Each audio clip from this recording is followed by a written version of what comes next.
Hey YouTube, I have not made a video in a very long time, and I'm sorry. Just been very busy with working and school and kids things, and just haven't made time.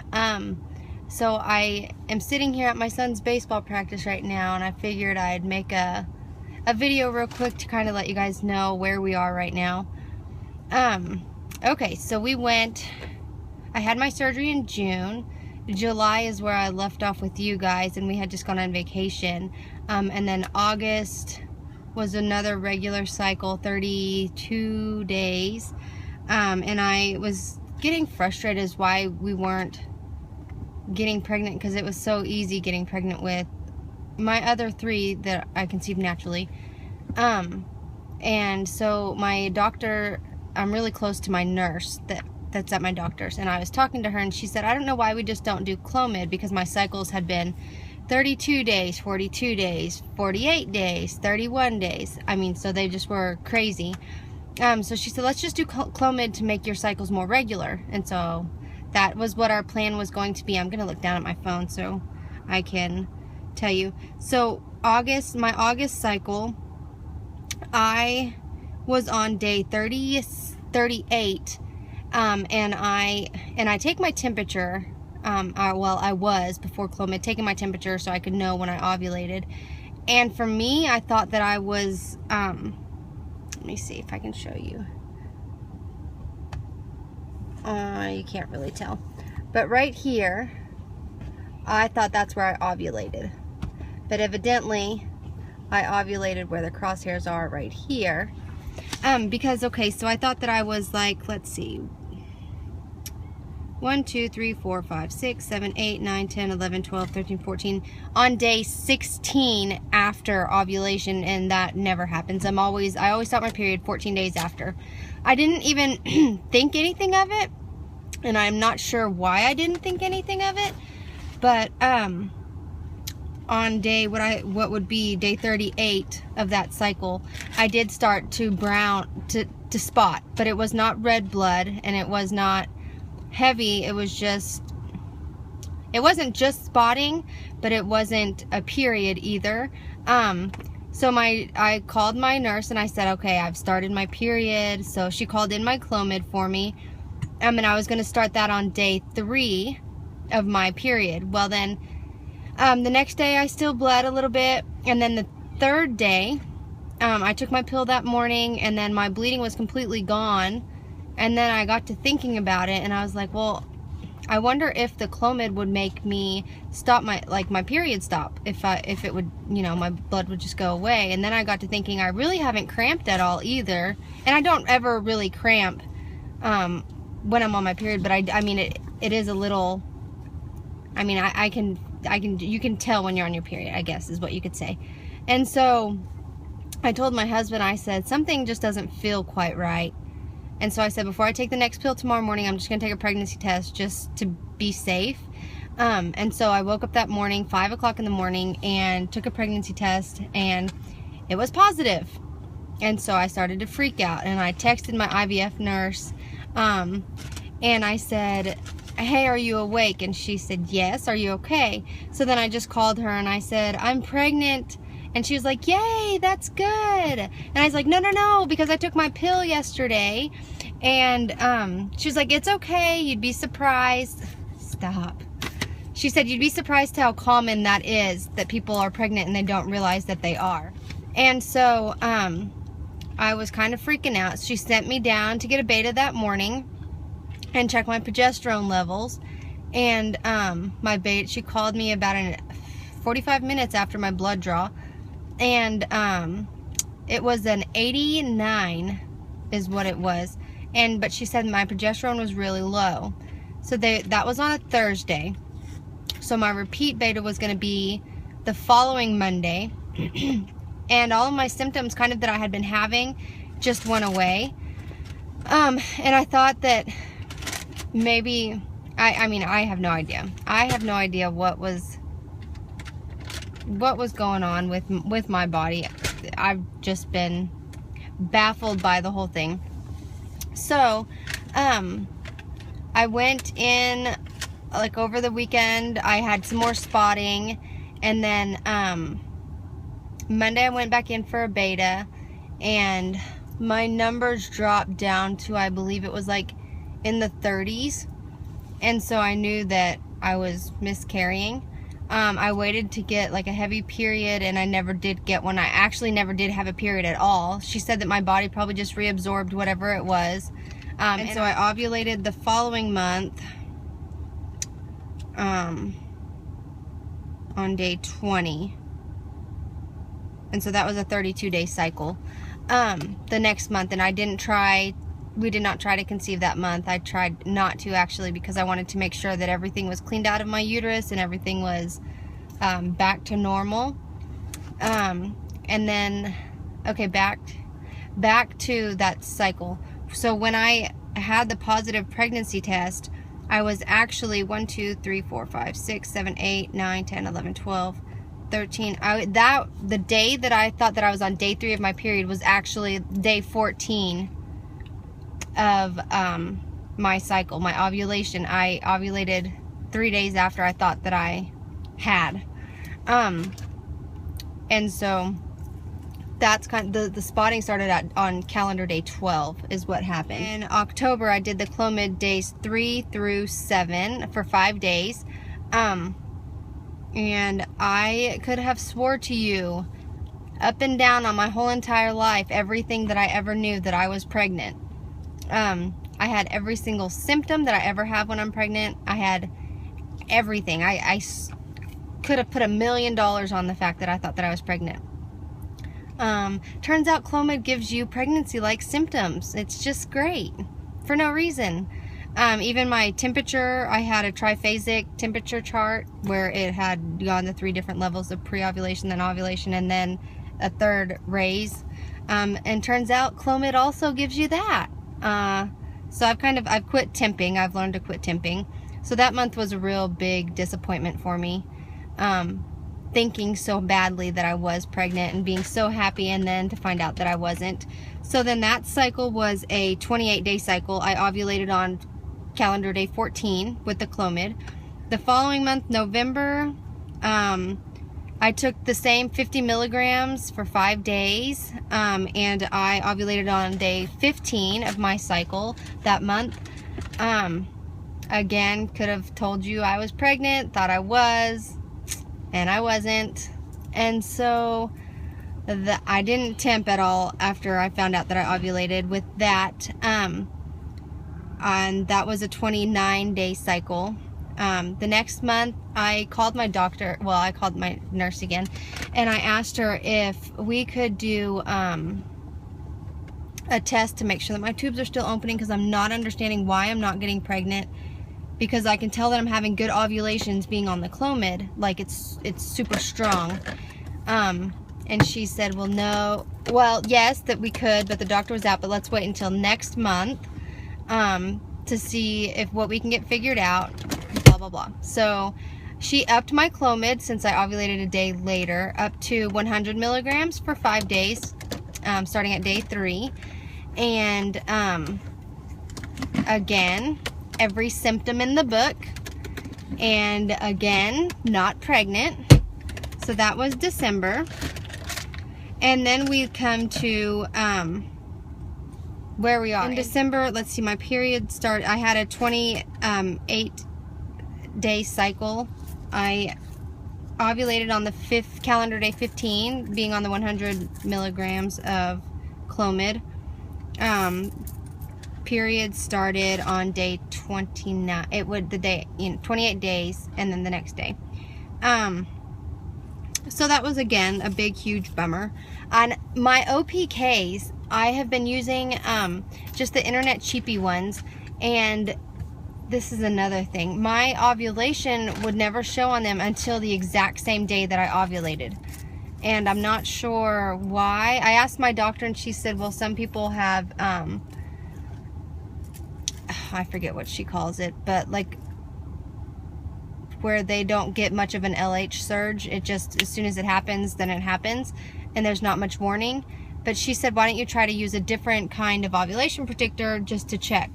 Well, then on this month, in December, I bought the Clear Blue Advanced Ovulation, and it'll give you 2 high fertility days, and then it will give you 2 peak fertility days. And so that was giving me like an extra 3 days. So I started using them. December is when I started to use the Smiley Face OPKs, the Clear Blue, and I started testing on calendar day 10, and it was low fertility. Calendar day 11 was low fertility, and then calendar days 12, 13, and 14 were all high fertility, the smiley blinking, and that was for those 3 days. And then the following day was peak fertility, which was the smiley face that stayed, which meant that I was getting ready to ovulate. I never had one of the internet cheapy ones come positive that month at all. And so, anyways, again, every symptom that you could ever think of, and again, negative, not pregnant. So then, this month, I was talking to my nurse, and I said, okay, I'm ready to do the test to make sure my tubes are open. And she said, well, with your insurance, I'm pretty sure that it's not going to be covered. It'll be kind of expensive. She said, so if you're ready, we'll do it with your next cycle. And so I called my insurance, and it was covered 100%. And so I called her. I got super excited, and I said, okay, I'm just 3 days after I just started taking the Clomid, and I said, I am 3 days out. I'm no longer bleeding. Is there any way we could just do my test now rather than waiting until my next month? And so she booked me for, it was 2 days after that, and that was 2 weeks ago, and that was on a Thursday. And so I went in and had my HSG done, and that's where they put dye in your uterus, and it's supposed to go through your fallopian tubes, and you're supposed to be able to see it spill out. So I get in there, and Henry didn't get to come in with me, which kind of really bummed me out, because I was really looking forward to having him right there next to me. But it was in like an x-ray room, and there was, you know, whatever their precautions they have to take. So I was in there, I was on the table. It was me and like 4 nurses, and then or 4 x-ray techs, and then like the head radiology guy or whatever. Anyways, I got up on the table. I had to put my legs up, and they did just, it's kind of just like you're having a pap smear. And so he got me all situated, stuck the catheter in, and then they pump it up where it's like a balloon inside, right above your cervix, so it stays in there in place. And then he started putting all the dye in, and they said, he's like, okay, well, these tubes are kind of being a little sluggish. And like my heart just sunk, and I said, are you kidding me? And he said, no, but you know, sometimes they just do this, so let's just give them a minute. Sometimes if we just, sometimes if you give them a few seconds, they relax. And because what he explained to me is sometimes they spasm, and so they clench shut. And so then he's like, let's just give it. So he let me lay there for about a minute, and then he started putting more dye in and putting more dye in, and he said, maybe we can get something to push through. Sometimes this enough dye and pressure allows whatever's blocking the tube to just push through. And so I laid there while he was doing all kinds of stuff for about probably a good 10 minutes. And then he's like, okay, and I could barely hear them talking because they were down by my feet with the computer monitor or whatever. And he's like, okay, I'm gonna have you turn completely to your left side. Mind you, I have stuff up my hoo-ha, and so I had to like switch over to my left side. And then he said, all right now, and they were talking, I couldn't hear what they were saying. He's like, now switch to your right side. And so I moved over to my right side, and then he was talking again, and he's like, all right, and like all of their faces looked very sad and very like not good news. And so he's like, all right, you can go ahead and lay back, and I'll come up there and talk to you. So then he comes up, and he said, well, I need to just tell you that your tubes are both closed. They're both blocked. And he showed me, and on the left side, you could see like this much. Okay, my uterus is here, and these are my tubes. You could see like this much tube, and that was it. Nothing. And on my right side, here's my uterus. You could see the whole entire outline of my tube, though. The whole entire thing. And he said, well, what we were looking at is that we thought we saw some spillage come through on that right side, but he wasn't for sure if that was that, or he said sometimes since he put so much dye into me that it will go into my veins and like make my veins expand, and it'll kind of look like that. And he said he's pretty sure that that's what it was. So I was completely heartbroken. I went into the bathroom, cleaned myself up, and then had to walk into the waiting room, and they said, we're going to get your x-rays and stuff ready. Just have a seat, and then we'll come and talk to you and your husband when we're done. Okay, so I go out to the waiting room, and I just see Henry, and I just said, I'm sorry. It was a horrible, horrible day for me. I felt so defeated. I just didn't understand. And so we sat out there, and he said, what's wrong? And I said, both of my tubes are blocked, both of them. And he said, are you kidding me? And I said, no. And he was just very frustrated, like maybe they hadn't done everything possible to make sure that they weren't open, because he wasn't back there, so he really didn't see like all of the stuff that they were doing to me. And so they gave me a disc and told me to follow up with my doctor. And so this was just at a radiology imaging center. And so I called my nurse, and she's like, what's wrong? She could tell by my voice that something wasn't right. And I said, well, both of my tubes are blocked. And she's like, no, or I was afraid you were going to call me and tell me this. And she said, just bring me that disc. So I took her my CD of my x-rays, and she said that my doctor was out of town until the following week on Monday. And she said, but as soon as he comes in on Monday, she'll have him review it. And she said, now, when I was there and talking to her, she said, I don't want you to put too much into what this radiologist said. She said, because he is a radiologist. He is good at reading things. He is not a specialist, and he does not do what my doctor like specializes in.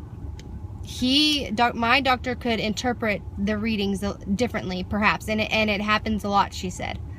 And so I was still very down. I still had no hope, and I was just very frustrated, and all I could do was cry and thinking, what the heck else could I possibly do? Like, I feel like I have done everything in my power to try to have another baby, and nothing is working. So the weekend went by. The Friday was really, really rough day. I had a really crappy day, and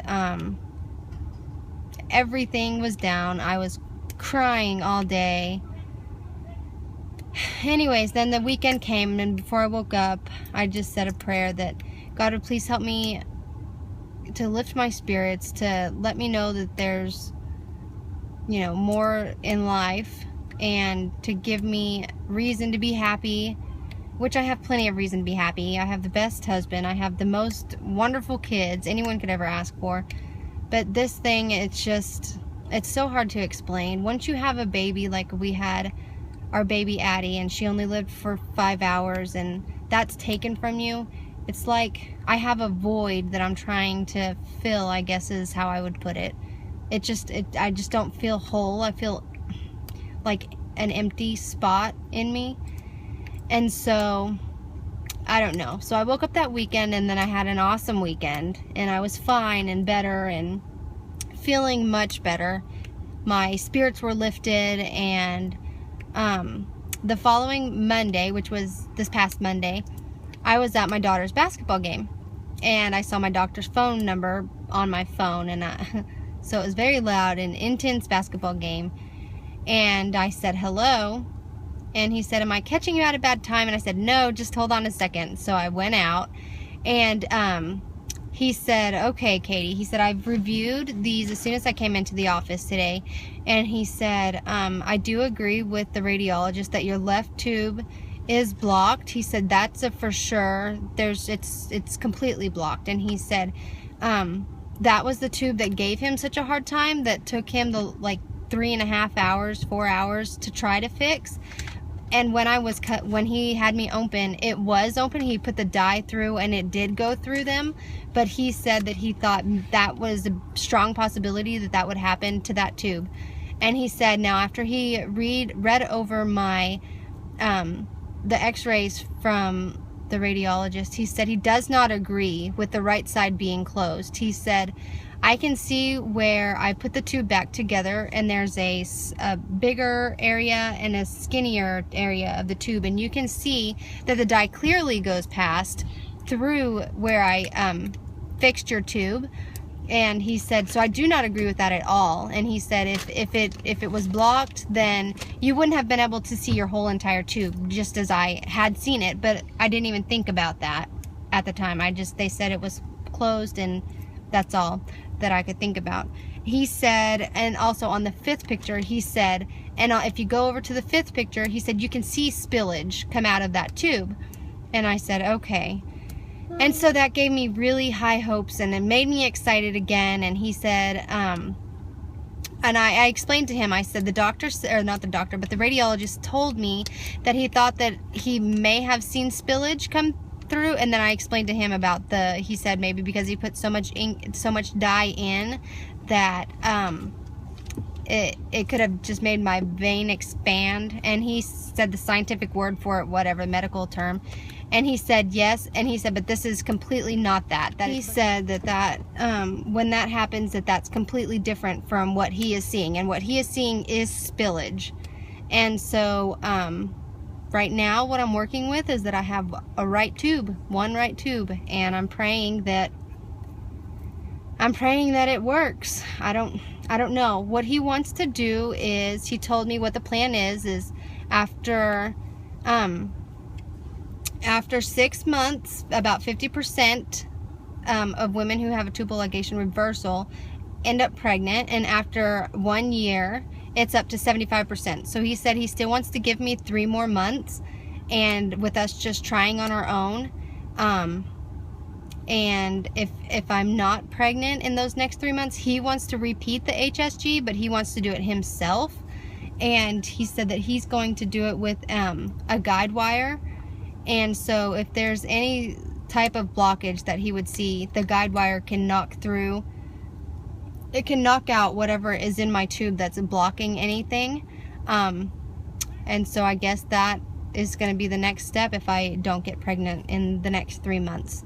So that's just where we are. So we'll see what happens within the next 3 months, but I hope that you're all doing good, and I still do continue to watch a lot of you. I'm obviously not on as much as I used to be when we were doing IVF, but I still do watch from time to time, and I still do see great things happening. But for now, that's where we are. That's where we are. Still not pregnant, but I'm not giving up yet either. So hope you all are having a great day, and I'm gonna go outside and watch some baseball. We'll talk to you guys later. Bye-bye. Mom,